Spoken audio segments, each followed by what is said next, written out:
Aujourd'hui, je me permets de prendre la parole parce que la parole est une étoile qui illumine l'obscurité des violences. Mais aucune étoile n'est prise sans origine. La brillance de mon étoile provient de plusieurs sources, mais la source principale était une femme forte, dont vous allez découvrir son identité par la suite. Aujourd'hui, j'ai décidé de partager avec vous une chose importante dans ma vie dont la réalisation n'aurait jamais été possible sans la grâce et le bon vouloir d'Allah et le soutien de mes proches qui me sont tant précieux. Avant tout propos, je tiens à rendre hommage à toutes les sœurs en général et les sœurs qui ont joué et qui continuent de jouer le rôle d'une mère dans nos vies en l'absence de cette dernière. Avant de vous dévoiler cette chose qui me tient tant à cœur, permettez-moi de vous raconter une histoire liée à cette dernière.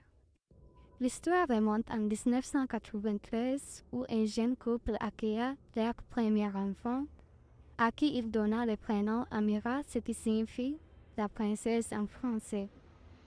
Quelques années plus tard, ce même couple fut béni par d'autres enfants, ce qui fait que la jeune princesse Amira a eu des frères et sœurs.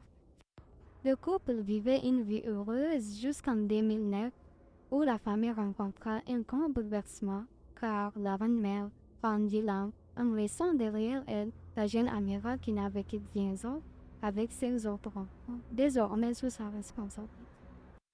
Il est évident que dans chaque famille, il existe des difficultés et des orphelins, mais le poids le plus lourd, c'est lorsque nos frères et sœurs sacrifient leur avenir pour que le nôtre soit meilleur, sans rien apprendre en retour.